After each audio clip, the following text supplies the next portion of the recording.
Donald Trump की दादागिरी Venezuela पर जारी है। अब वेनेजुएला को खुले में धमका रहा है डोनाल्ड ट्रंप। ये देखिए, डोनाल्ड ट्रंप ने ट्वीट किया, पोस्ट लिखी और कहा कि जितनी भी एयरलाइंस हैं, to all airlines, pilot, drug dealers and human traffickers, please consider the airspace above and surrounding Venezuela to be closed in its entirety. Thank you for your attention to this matter, President Donald J. Trump. दोस्तों, Venezuela का पूरा air space बंद किया हुआ है। Venezuela का इससे तगड़ा नुकसान हो रहा है। जब कोई जहाज किसी देश के ऊपर से जाता है, जितनी भी फ्लाइट, तो उसका किराया उसको देना पड़ता है। दिल्ली के ऊपर से अगर जर्मनी की फ्लाइट गुजरती हुई कहीं और जाएगी ना, तो हमारा एयर स्पेस इस्तेमाल करने का उसका अच्छा पैसा हमारे मुल्क को मिलता है। अच्छा पैसा ये देश की कमाई में जुड़ता है। ऐसे में वेनेजुएला का एयर स्पेस दुनिया की तमाम फ्लाइट्स इस्तेमाल करती थी, अच्छी कमाई हो रही थी। तो नुकसान पहुंचाने के लिए डोनाल्ड ट्रंप ने ये एयर स्पेस बंद कर दिया था। तो वेनेजुएला ने धमकी दी थी कि अगर आपने अमेरिका, जिन भी एयरलाइंस ने अमेरिका की बात मानकर हमारा एयर स्पेस इस्तेमाल करना बंद कर दिया है ना, तो फ्यूचर में सब कुछ ठीक होने के बाद भी हम उनको अपना एयर स्पेस इस्तेमाल करने नहीं देंगे। घूम के जाना फिर ऐसे लंबे रास्ते से। तो कुछ फ्लाइट ने वेनेजुएला के ऊपर उड़ान भरना शुरू कर दी। तो उसके बाद ये बिलबिलाहट है डोनाल्ड ट्रंप की। उन्होंने ट्वीट किया और फिर से धमकी दी है और ड्रग कार्टेल कह दिया, पता नहीं किस किस को क्या क्या कह दिया। भारत, वेनेजुएला और अमेरिका के बिल्कुल टकराव वाले हैं। देख लीजिए, आप अपनी आंखों से देखिए, वेनेजुएला का जहां मैप आपको नजर आ रहा है, कोई भी जहाज का आइकन, कोई भी जहाज वहां से गुजरता हुआ नजर नहीं आ रहा है। खबर यह भी है कि डोनाल्ड ट्रंप ने फोन करके वेनेजुएला के राष्ट्रपति को डायरेक्ट धमकी दी है कि अगर तुम खुद अपना मुल्क छोड़कर अपनी जान बचाकर नहीं भागे तो हम अपनी ताकत का इस्तेमाल करेंगे। फिलहाल अभी भी वेनेजुएला की हिम्मत नहीं टूटी है और आसमान में वेनेजुएला के फाइटर जेट उड़ते हुए नजर आ रहे हैं।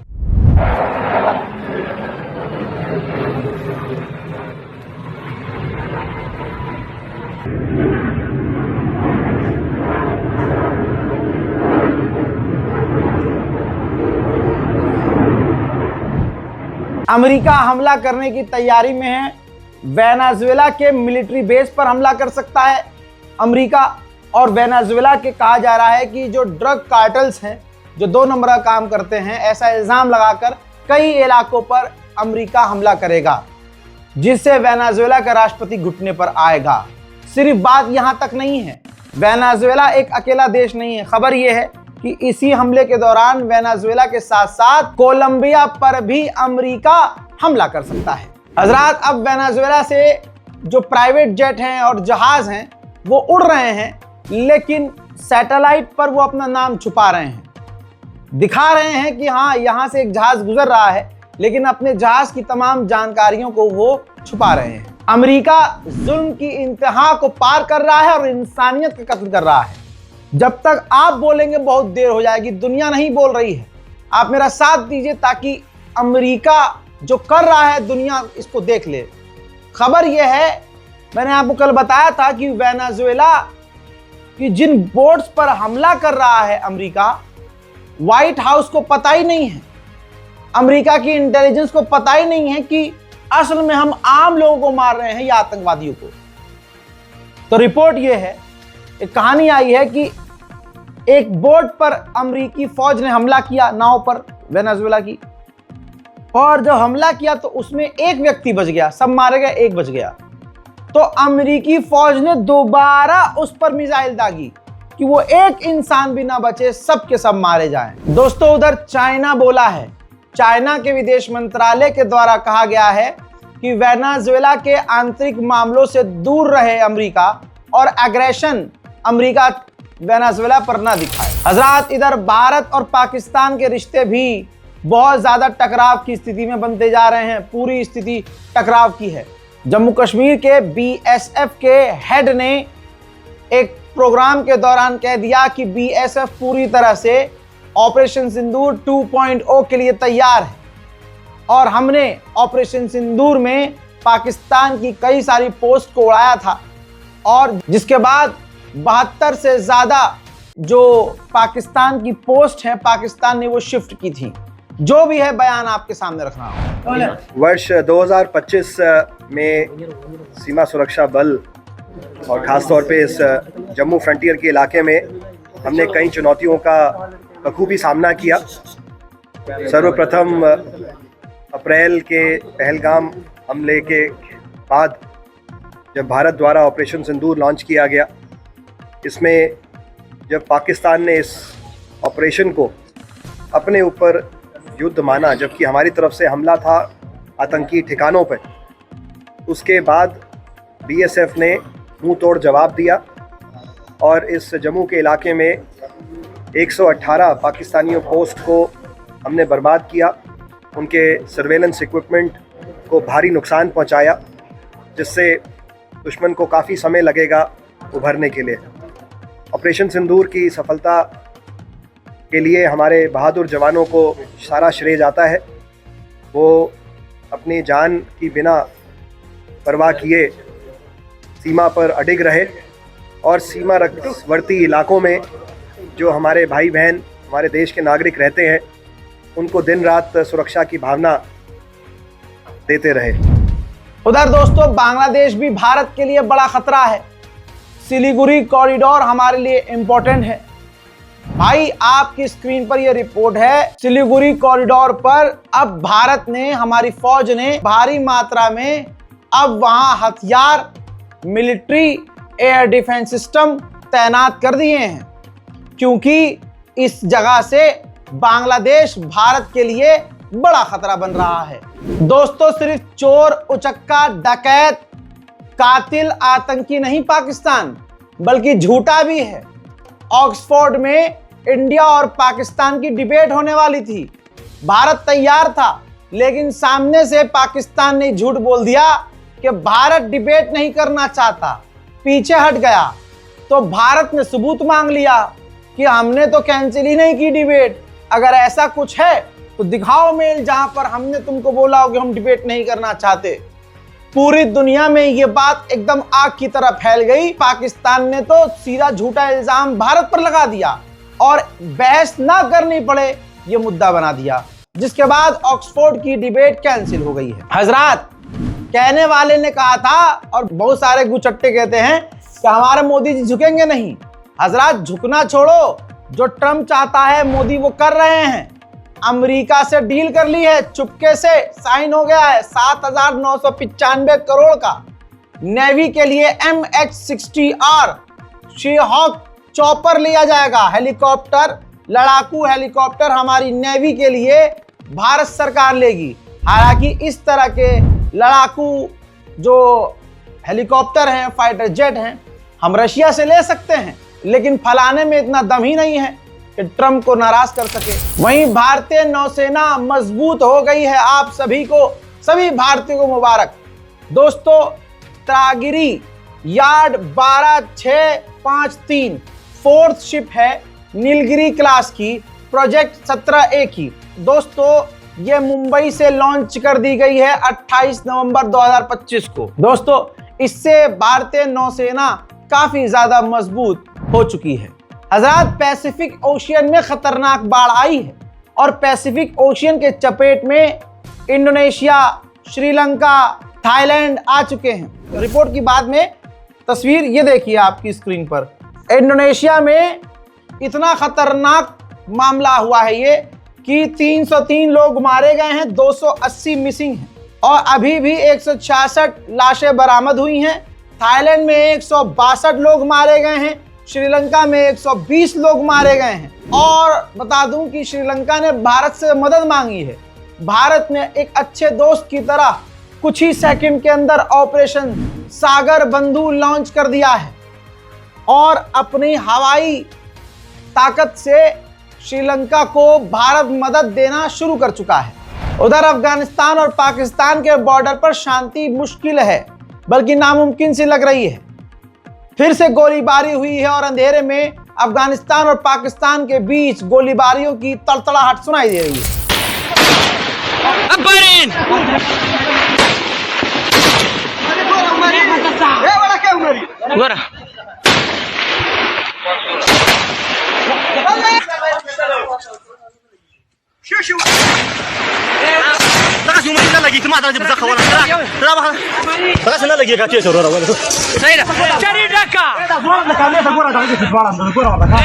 अब आपको लग रहा है कि अगर पाकिस्तान तालिबान के आगे बहुत मजबूत हो तो ऐसा अभी आपकी सोच जो होगी बदल जाएगी।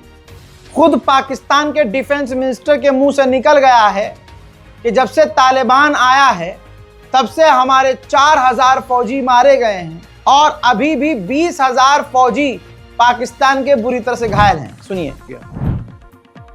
तो उसका अल्हम्दुलिल्लाह वो एक बहुत अच्छा, एक बहुत पॉजिटिव जो जा रहा था, लेकिन दूसरी तरफ जो एक ही हमारी रिक्वेस्ट है और एक ही आस्क है, उस पे हमें कोई बेहतरी के बजाय उसमें डिक्लाइन नजर आ रहा है। उसमें कोई बेहतरी नहीं आ रही। 2021 से लेके अब तक 4000 हमारे जवान, हमारे फौजी अफसर शहीद हो चुके हैं, 20,000 से ज़्यादा जख्मी हो चुके हैं। तो ये तो सस्टेनेबल नहीं है कि हम अच्छी चीज़ें करते जाएं और दूसरी तरफ से उन्होंने ये मुझे ज़रूर कहा जब मुत्तकी साहब ने मुझसे बात की कि आप या आपका कोई डेलीगेशन आके देखे। हमने कई पाकिस्तानी मिनिस्टर ने यह भी कहा कि हम तालिबान के अंदर, अफगानिस्तान के अंदर घुसकर बड़े हमले करने वाले थे, लेकिन हमें कतर ने रोक लिया। तुर्की ने मीडिएशन ऑफर कर दिया कि आप हमला मत करो, बातचीत करवाते हैं। हमने बातचीत शुरू करी लेकिन तालिबान नरम नहीं हुआ, तालिबान अपनी अकड़ में रहा।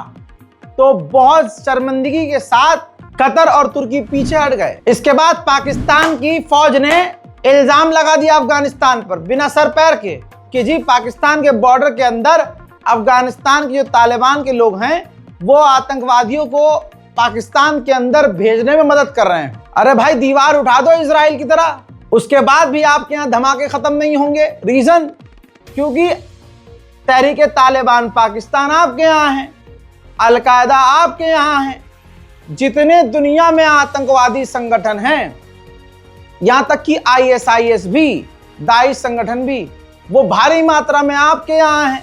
आप खुद ही देखते हैं भाई, जो आपका खुद का इलाका कहलाता है, भाई वहां आपके आतंकी संगठन, मुहर्रम आने वाला होगा ना, आप खुद ही धमाके करवाते हो। एक खास समुदाय है आपके यहाँ, शिया सुन्नी बड़े लेवल पर होता है, जो अल्पसंख्यक समुदाय हैं, वहां उनके इमाम बाड़ों पर धमाका तुम करवाते हो। बलोचिस्तान तुमसे संभल नहीं रहा, बलोच और पाकिस्तान के बीच खाई खुद गई है। बलोच लोग तुमसे नाला हैं, परेशान हैं, हैरान हैं, तुमसे आजिज हैं। सच सुनोगे? मैं तो फिर भी अभी खुलकर तुम्हारे लिए बोलता नहीं हूं कि तुम कर क्या रहे हो। बहरहाल पाकिस्तान की सरकार से यही उम्मीद है कि कहीं तो ईमानदारी दिखा दे। तुम्हारे बाप के पिछवाड़े में गू है शहबाज हरामी, तो बता इमरान खान को कहां मार के डाला है तूने। हजरत इमरान खान जिंदा है कि नहीं, नहीं पता। जिस देश का पूर्व प्रधानमंत्री ऐसे गायब कर दिया जाए जिसका कुछ पता ही ना हो, उस देश के लोगों की क्या आप सुने। वहां की लड़कियां ताड़ लो, लड़कियां देख लो, हम बहुत खूबसूरत है, वो अपने ही उसमें है, टशनबाजी में बनती किसी की दूसरी बीवी, तीसरी बीवी है, उसमें भी अकड़ है, हाँ हम तो तीसरी हैं। चल क्या रहा है भाई पाकिस्तान में? पाकिस्तान के पूर्व प्रधानमंत्री इमरान खान के बेटे ने खुद ट्वीट किया है। एक जवान बेटा बूढ़े बाप के लिए पूछ रहा है कि भाई जिंदा है या मुर्दा, बता तो दो। साफ कहा है कि मेरी फूफी जान, जब मतलब इमरान खान की बहन जब मिलने जा रही है, कोर्ट का आदेश है कि मिलने दिया जाए, लेकिन मिलने नहीं दिया जा रहा। वो खा क्या रहे हैं, पी क्या रहे हैं, कैसे जी रहे हैं नहीं पता। महीनों से महीनों और महीनों से महीनों गुजर चुके। एक बूढ़ा बाप अपने खानदान को देख न पाया, अपनी जवान, उनकी औलाद बाहर तड़प रही है, बहनें बिलक रही हैं, उनके ऊपर लाठी चार्ज कर रहे हो। ये है पाकिस्तान, और पाकिस्तान का शहबाज शरीफ, नाम का शरीफ, काम का एक नंबर का हरामी। आसिम मुनीर ये पाकिस्तान की सारी ताकत हाथ में लेके बैठ गया। अब किसी पाकिस्तानी को अगर तकलीफ हो रही है मेरे बोलने पे, तो भाई गधे के पिछवाड़े में जाओ, क्योंकि तुम्हारे मुल्क में रहकर तुम्हारे लिए इतना सच कोई नहीं बोलेगा।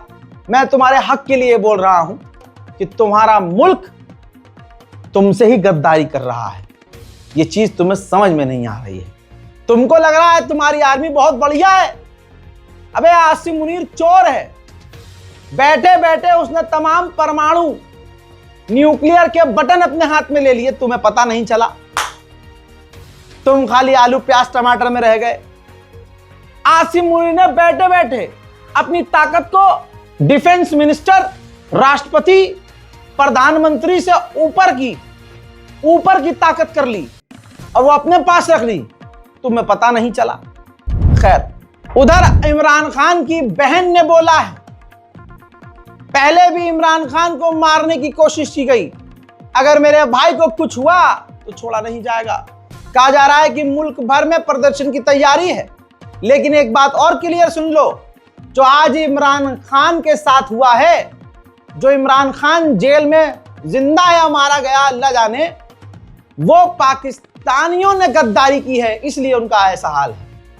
पाकिस्तान की आवाम अगर इमरान खान का साथ देती तो इमरान खान आज मजबूती के साथ खड़ा रहता, लेकिन पाकिस्तानियों ने धोखा दिया और आज इमरान खान जिंदा है कि मारा गया किसी को नहीं पता। उधर चाइना फिलीपींस के करीब पहुंच गया। फिलीपींस के करीब वो गश्त कर रहा है। इस पर फिलीपींस भड़केगा। जानबूझकर चाइना दूसरे देशों को उकसाता है, ये उसकी आदत है। बाद में कहता है नहीं हम तो दोस्त हैं। हजरात, हांगकांग में जो घटना हुई, जरा आप सोचिए, अल्लाह ना करे हमारे यहां होता तो क्या होता। हांगकांग में जो अपार्टमेंट में आग लगी, पूरी बिल्डिंग राख हो गई, जिसके अंदर कहा गया कहा जा रहा है 130 लोग मारे गए, जिसके बाद पूरे हांगकांग के अंदर राष्ट्र 3 दिन का शोक व्यक्त कर दिया गया। 3 दिन शोक है भाई। यहां तो भाई साहब कुंभ के मेले में दर्जनों मर गए। योगी आदित्यनाथ मुस्कुराते रहे, फलाना चिचिहाता रहा, ऊपर से आंकड़े छुपाते रहे। हांगकांग में 130 के मरने पर पूरा हांगकांग 3 दिन के लिए बंद कर दिया गया और पूरे हांगकांग में फायर इंस्पेक्शन लॉन्च कर दिया गया। हर बिल्डिंग, हर गली, हर चौराहा, हर अपार्टमेंट, हर कंपनी, हर ऑफिस के अंदर कि भाई अगर आग लग गई तो अब मतलब आग से बचने के लिए सेफ्टी क्या है। हमारे भारत में क्या होगा, हमारे यहां तो 5-5 हजार रुपए देके सरकार बना ली जाती है। यहां इंस्पेक्शन होगा। आगे बढ़ते हैं। उधर ऑस्ट्रेलिया के प्रधानमंत्री ने शादी कर ली है। प्रधानमंत्री रहते हुए, लीजिए, 62 साल की उम्र में शादी की है। पत्नी 16 साल छोटी है। प्रधानमंत्री रहते हुए शादी करने वाले अल्बनीज पहले प्रधानमंत्री नेता बन गए हैं। भाई साहब, पैसा है तो बड़ी बड़ी बात है, ये बात सच्चाई है। अब कोई पैसा भी वाला हो और प्रधानमंत्री हो देश का, तो लड़कियों की कोई कमी होगी क्या? मैं उम्मीद करता हूं एक और प्रधानमंत्री है, उसने भी दूसरे का जीना हराम किया हुआ है, गरीबों को परेशान किया हुआ है। परिवार का दर्द उसको पता नहीं है। मन में डाल दे ऊपर वाला परमात्मा की वो भी शादी कर ले, कम से कम संडे को तो घर पे रहेगा। 18-18 घंटे काम करके बिहारियों का मकान तोड़ रहा है, घर तोड़े जा रहे हैं, हिंदू मुसलमान करवा रहा है। अरे क्या पता पत्नी अच्छी निकल जाए, पत्नी समझा दे कुछ, कह रहे ये बाबू ऐसा मत करो। यूरोपीय यूनियन की पार्लियामेंट में एक रेजोल्यूशन आया जिसके अंदर बहुत सारी बातें थी और सूडान में हुए नरसंहार की निंदा थी। कि सूडान में जो हुआ है, हम इसकी निंदा, यूरोपीय यूनियन निंदा करता है और हम चाहते हैं कि वहां हालात सुधरे। और इस जो डॉक्यूमेंट में था उसमें नाम जो था यूएई का था।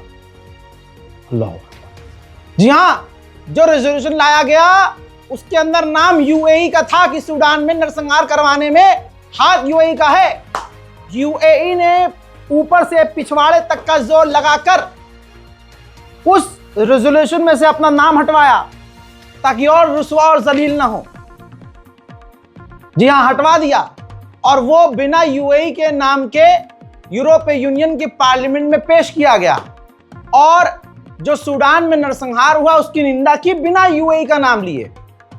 लेकिन पूरी दुनिया के मुसलमानों से अपील है कि अगर आपका ईमान जिंदा है तो याद करो कि सूडान में यूएई ने क्या करवाया है। ऐ दुबई में जाकर अय्याशी करने वाले मुसलमानों, तुम एक कातिल की जेब भर रहे हो, शर्म करो। मोहतरम हजरात, सूडान से एक अपडेट है। इसके बाद सूडान के आर्मी चीफ ने कहा है कि अमेरिका, इजिप्ट, यूएई ये जो सीज फायर लेके आए हैं ऑफर कि सीज फायर कर लो, हम नहीं करेंगे।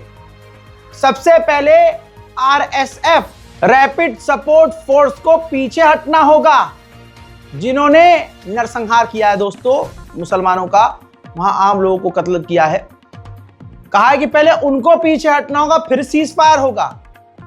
जबकि आरएसएफ जो आतंकी संगठन है वो टेम्परेरी सीज फायर के लिए राजी है और एक्सपर्ट का कहना है कि वो इसलिए टेम्परेरी सीज फायर के लिए राजी हुए हैं ताकि वो हथियार इकट्ठा कर सके और फिर और मासूमों को मारेंगे। ये जो अब आपको बयान सुनाऊंगा ये हैं आर्मी चीफ जो आतंकवाद के खिलाफ लड़ रहे हैं और जिन्होंने सीज फायर माना है। आरएसएफ उन्होंने नरसंहार किया है।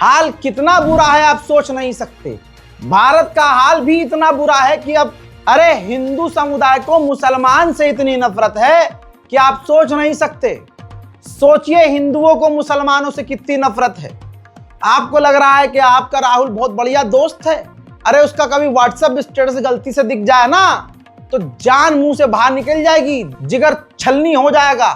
इस मोदी सरकार ने और इस कुछ चंद नेताओं ने हमारे मुल्क में इतनी नफरत फैला दी है। हमारे यहाँ कहावत है, वो कहावत बाद में बताऊंगा, लेकिन पहले आप ये देखिए खबर। भाई एक हिंदुआनी इलाका है, उस हिंदुआनी इलाके में एक हिंदू ही नौजवान, हिंदू ही परिवार मकान मेरठ में बेचना चाह रहा था। अनुभव कालरा अपना मकान बेचने के लिए 3 महीने इंतजार किया, किसी हिंदू में गूदा नहीं हुआ, कोई सामने नहीं आया और न मकान खरीदा। आखिरकार शाहिद कुरैशी ने 1 करोड़ रुपए में मकान खरीदा और वहां रहने लगे। हिंदू संगठन के सीनों में आग लग गई कि अरे यहां मुल्ले कैसे रहेंगे। उन्होंने भाई साहब थाने का घेराव कर लिया। थाने में जाकर वो अपनी तालियां पीटकर पता नहीं किस किस को याद करने लगे, जहर उगलने लगे मुसलमान के, क्योंकि सारे तो हिंदू ये बेरोजगार हैं। इनको योगी और अमित शाह ने दिया क्या है, सिर्फ मुसलमानों से नफरत करने की टेक्निक दी है। इन्होंने खूब दबा के नारेबाजी की, पलायन के झूठे पोस्टर हाथ में ले लिए कि हम तो पलायन कर जाएंगे। दम नहीं है पलायन करने का, अबे पलायन करना है जाओ छोड़ के। लेकिन आप ये देखिए मुसलमानों से नफरत की इंतहा कि पुलिस ने क्या किया। पुलिस ने उस जो मकान 1 करोड़ का बंदे ने खरीदा, मुसलमान ने ईमानदारी से संवैधानिक तरीके से उसके 1 करोड़ के मकान पे ताला डाल दिया। ये हाल है, देखिए।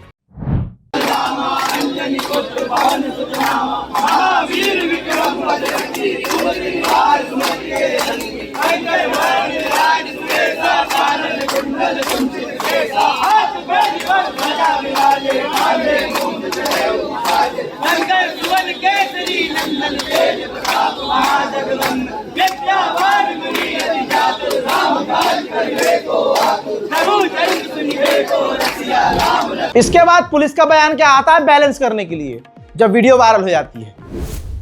थाना सदर बाजार जनपद मेरठ में एक मोहल्ले में एक व्यक्ति द्वारा नया मकान खरीदने को लेकर मोहल्ले वासियों द्वारा विरोध किया गया। इस पर सूचना प्राप्त होते ही पुलिस प्रशासन के वरिष्ठ अधिकारी मौके पर पहुंचे और दोनों ही पक्षों से वार्ता की गई। वार्ता के क्रम में दोनों ही पक्ष आपसी सहमति से वार्ता कर समाधान निकालने पर राजी हुए हैं और मौके पर शांति व्यवस्था है। पलायन जैसी वहां पर कोई बात नहीं है। मोहल्लेवासी सामान्य रूप से वहां निवास कर रहे हैं और आपसी सहमति से वार्ता कर इसका समाधान जो निकलेगा उसी आधार पर इसमें अग्रिम कार्रवाई की जाएगी। दोनों ने आपसी सहमति कर ली है। आप ये देखिए मुसलमान से कितनी नफरत है। संजौली मस्जिद में सीन ये हुआ कि हिंदुओं के आगे कानून को तोड़ दिया, कानून किनारे कर दिया। भीड़ तंत्र के आगे कांग्रेस की सरकार, प्रशासन झुक गया और हिंदू इतने मतलब हिंदूवादी इतने मतलब दादागिरी में कि अरे सिर्फ मस्जिद नहीं तोड़ो, हम पे हिंदुओं पर और जो हिंदुओं ने गोलियां चलाई, कुछ भी किया हो, उन पर जो तुमने मुकदमे किए हैं वो वापस लो। वो भी मान गई कांग्रेस की। इसलिए कह रहा हूं कांग्रेस की नल्ली और झूठी दुकान है और राहुल गांधी झूठा है, सीधी बात है। एक आध बात वो उसका बड़ा टेक्निक खतरनाक है। एक आदमी खुला झूठा है तो वो खुला झूठ बोलता है, हर बार झूठ बोलता है, बार बार झूठ बोलता है, झूठ बोलो, बार बार झूठ बोलो, जब मैं बोलो झूठो, ये उसी की टेक्निक है। लेकिन राहुल गांधी का क्या सीन है भाई, 4 झूठ बोलो बड़े बड़े अपने फायदे के लिए और 2-3 सच बोल दो, बेचारे बन जाओ कि देखो हम तो बहुत ईमानदार हैं। बड़ा खतरनाक सीन है भाई कांग्रेस का। तो आज पूरे हिंदुस्तान में इस बात का एग्जाम्पल बार बार सेट हो रहा है, सामने आ रहा है कि हिंदू समुदाय मुसलमान से नफरत कितनी करता है। लेकिन वहीं दूसरी तरफ मुसलमान इतना बेवकूफ, वो बार बार इंसानियत का पैगाम पेश करता है। ये देखिए एक हिंदू लड़का जो अर्टिगा चलाते हुए डिसबैलेंस हुआ, गाड़ी अनियंत्रित हुई और गाड़ी सीधा जाकर तालाब में चली गई। तो फैजल उसमें नाव जो थी उसके पास, फैजल वो भाई साहब शुभम तिवारी को बचाने के चक्कर में उसने शीशा खोला। शुभम तिवारी तो बेहोश हो गया था, धीरे धीरे गाड़ी डूब रही थी, इधर धीरे धीरे फैजल की नाव डूब रही थी। फैजल काफी देर तक मशक्कत करता रहा, फैजल की नाव डूब गई, लेकिन फैजल ने शुभम तिवारी का हाथ नहीं छोड़ा, किसी भी हालत में हाथ नहीं छोड़ा। एक मुसलमान फैजल ने डूबते हुए शुभम तिवारी का हाथ नहीं छोड़ा, उसको बचा कर लेके आया। ये मोहब्बत का पैगाम मुसलमान देता रहा और आगे भी देगा, लेकिन हिंदू उसे मारेगा। शुभम तिवारी को अल्लाह सलामत रखे, लेकिन हमें यह भी डर है कि शुभम तिवारी कल को खड़ा होकर अपने ही बचाने वाले के कान पे थप्पड़ न मार दे।